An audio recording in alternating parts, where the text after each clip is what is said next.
Hey guys, welcome into the 14. I'm Nick Cole, and we're breaking down each SEC football bowl game from a betting perspective. And today, we're talking about the Capital One Orange Bowl, which is a part of the college football playoff. It's the Georgia Bulldogs and the Michigan Wolverines. This game is going to be played on Friday, December 31st at 7:30 p.m. Eastern Time at Hard Rock Stadium in Miami Gardens, Florida. It'll be broadcast on ESPN. From a betting perspective, this game opened with Georgia as an 8-point favorite. And as of the recording of this video, the Bulldogs were still favored by 7.5. The over-under for this game opened at 43.5 and has moved up slightly to 45.5 as of this recording. I'll bring in our betting analyst, Christopher Smith. Christopher, it's that time of year. The thing we've all been waiting for as college football fans is finally here. We've got a couple of SEC teams involved. Georgia's playing the Big Ten champions here. What are you thinking about this one? Yeah, I mean, we'll see if this is an overreaction to the Alabama game or if it's sort of who Georgia is against sort of more elite competition, if there is such a thing this season. But it should be a highly entertaining semifinal game and hopefully a chance for the SEC to maybe get two teams in the playoff. But why don't you tell us about the weather and who is or isn't going to be available, as well as Nick's news and notes?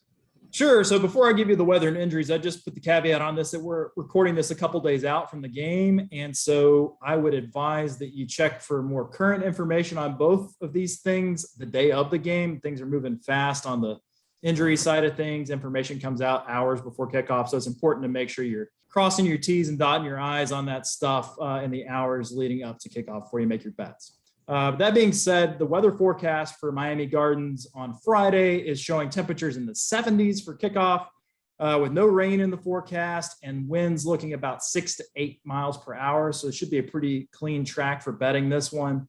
Injuries and opt-outs and things like that for this one, COVID protocols, things to watch.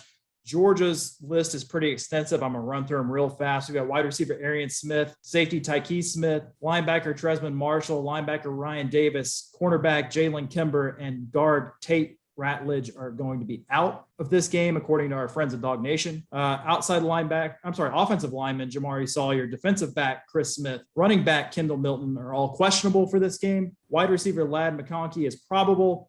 Quarterback JT Daniels and wide receiver George Pickens were both in COVID-19 protocol prior to Christmas, but they're expected to be available by game time. Fingers crossed on that for them.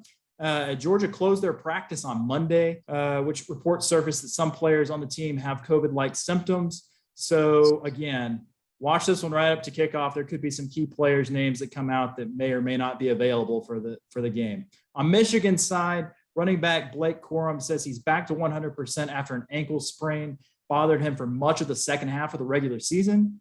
And Michigan closed its practices in response to Georgia closing its, but said on Monday, Harbaugh said on Monday that they're, quote, 100% healthy, which whatever that means at this point, right? On the news and notes things, I just want to set the table a little bit for our viewers and then get into the betting analysis with you, Christopher. On Georgia's side, you kind of mentioned it in the opening. This had the makings of a fairy tale season, but now there's a bunch of questions as this college football playoff begins. Bulldogs spent much of the regular season as the consensus number one team in the country, backed by the reputation of a historically good defensive unit. And after one game against Alabama, a lot of that has changed, right? The Crimson Tide and Bryce Young threw the ball all over that Georgia defense and won that SEC title game with 41 points, threw for like 430 yards. Bryce Young basically won the Heisman Trophy for the way that he performed against that Georgia defense. And more than anything, I think we figured out that Georgia may have a problem scoring with a team that can score like that. Stetson Bennett was not up to the task when it was about throwing to catch up with the Crimson Tide in that SEC title game. And so that has some Georgia fans calling for a quarterback change to JT Daniels under the assumption that he'd be a better fit in a game that required the passing game. Others have resorted to the, oh no, it's happening again mentality that has sort of stuck with Georgia for the better part of 4 decades now. Is it possible that this team is not as good as we thought it was all season just because of the outcome of one game? That's kind of what we're looking at on the Georgia side. And on the Michigan side, I'd say that the patience that the Wolverines have shown and Jim Harbaugh has finally paid off. That was a guy that was on the hot seat for a couple of years, restructured his contract where he was making less money so he could stay on. And some people would argue they gave him one too many years. But as it turns out, this was finally the year that he turned the corner. First time winning the Big Ten Conference title game in his tenure.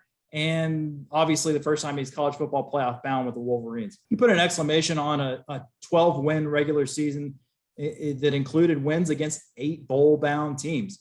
He beat the hated rival Ohio State team in the snow, and then came through with a 42-3 blowout win in the Big Ten championship game against a 10-win Iowa team. So the team seems to be peaking at the right time. Coming into this game, they've been impressive in their last couple of appearances, and it's going to be interesting to see how these two college football powers match up, because it's a game that, although two of the most storied programs in college football, has rarely happened. I point this out real quick. This is only the third all-time meeting between these two storied programs, and the first game in 55 years between the two. This is truly a generational clash. And Christopher, when we look at a line that's just over a touchdown in favor of the Bulldogs, how do we bet this one and make some money? Yeah, just going back to the Georgia-Alabama game that you touched on in your news and notes, I think the Georgia secondary has always been susceptible this season, with a giant asterisk next to that. And that is, if you have NFL talent at receiver and at quarterback, their secondary has been talented but green all year. They've been susceptible all year. But what happens when you get down 17-0 early in the second quarter to Georgia, and you don't have NFL talent at receiver or quarterback? They didn't really get tested by many teams. I mean, to be fair, there's not a lot of teams in the country that have NFL talent at multiple receiver spots and at quarterback. So, I mean, that's sort of the formula to beat Georgia. The thing that Georgia did wrong is they're not an attacking team. They like to sit back and play like everything straight up. They don't want to send extra blitz bodies. They don't want to kind of leave a hole in their defense. And that's not how you beat Alabama. I mean, we've talked about it in our Alabama video. You've got to blitz. You got to get to Bryce Young.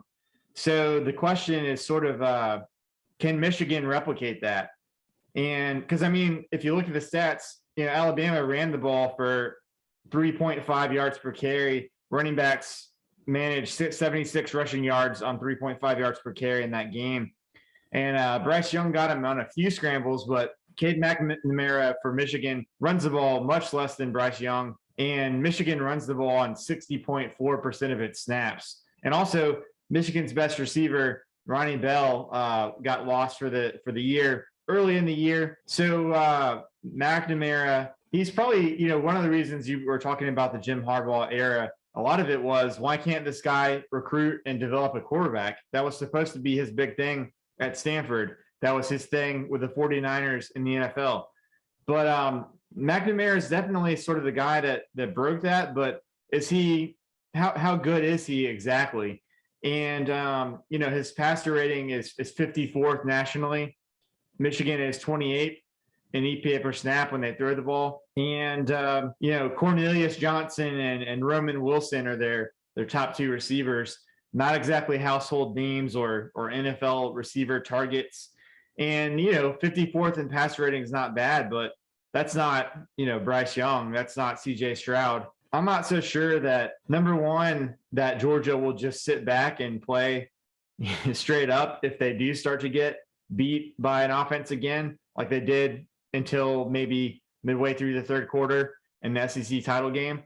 And number two, I'm just not so sure that there's anybody on the Michigan roster at quarterback and receiver that can replicate Bryce Young and Jamison Williams. So if you can't do that against Georgia, you're sunk right from the start. I mean, because you're not going to get anything on the Georgia defense any other way than by getting explosive plays from dynamic NFL caliber receivers. So on the other side, on defense, when Georgia has the ball, according to the Pro Football Focus grades, Michigan is top 6 in every team defensive stat, except for coverage, where they're 16th, still very good. They have Aiden Hutchinson, of course, and David Ojabo that are really good at rushing the quarterback and maybe can blow up Georgia's pass offense before it gets started. They're top 10 individually in sacks in the country, 2 guys in the top 10 individually for Michigan. And, the Georgia run offense actually has been pretty mediocre in my opinion, and statistically as well. It's just been a high volume running game, and it's been a running game that starts with good field position and it's been a running game that can wear down teams late because of time of possession and how good Georgia's defense is. But I don't think it's a running game that can just crush a really good Michigan defense. So Michigan can probably force Georgia to throw the football in this game, especially if it stays competitive the whole time. And once Georgia throws the ball, Michigan has a pass rush that is pretty good. So, I think both of these teams, the defense, despite what we may have seen in the SEC title game, both of these defenses are sort of starting the game with a big advantage, and it's up to the offenses to figure out a way to move the ball and score points. But Nick, why don't you tell us what gift you have for everybody on New Year's Eve for our listeners out there, and how are you betting on this game? Sure. So, bowl season is in full swing, and our partners over at Action 24/7 Sportsbook are celebrating with a special deal for new customers. For a limited time only, you can get your deposit matched 100% up to $800. So if you sign up today and make your first deposit using code SOUTH14, that's SOUTH14, Action will double your money up to $800. You can download the app or visit action247.com to get things started. Action 24/7 is by Tennesseans for Tennesseans, and you've got action. And Christopher, when I look at how I want to bet this game, I can't help but think, a lot of times you see these college football playoff games early on are sort of played close to the vest anyway, sort of trying to make the other team make the first mistake or flinch first or whatever. And with these two defenses, I think that's going to be especially true. I think there's going to be conservative play calling. I think each team's going to try to establish being able to run the ball if they can. So that being said, I expect my best lean for this game to be the under on 45.5. I think we'll see a lower scoring game. And if I'm trying to pick a side on this, I'm not sure I'll place a bet here. But if I do, it'll be Michigan plus 7.5, because I think that there's a chance that this is just a low scoring one possession game. And if that's true, I think Georgia probably wins in a close game, but I'll take that 7.5 be on the right side of the touchdown and hopefully cash that Michigan ticket. How do you see it?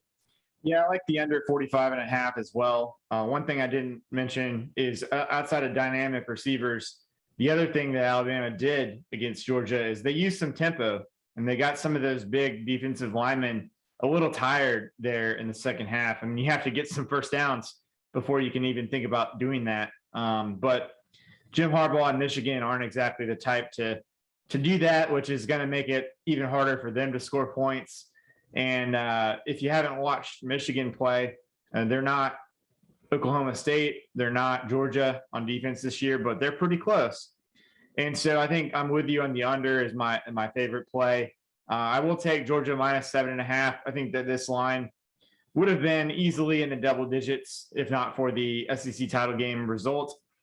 And Michigan kind of got a little lucky in that they played an Iowa team that was kind of playing over its skis a little bit in terms of getting to the title game in the first place. So I do wish that the hook wasn't there, but I think there's probably still some value on Georgia minus 7.5. So we'll be going against each other on the side. Hopefully it turns out to be a good game. But for Nick Cole, I'm Christopher Smith for the 14, and we hope you enjoy the college football playoff.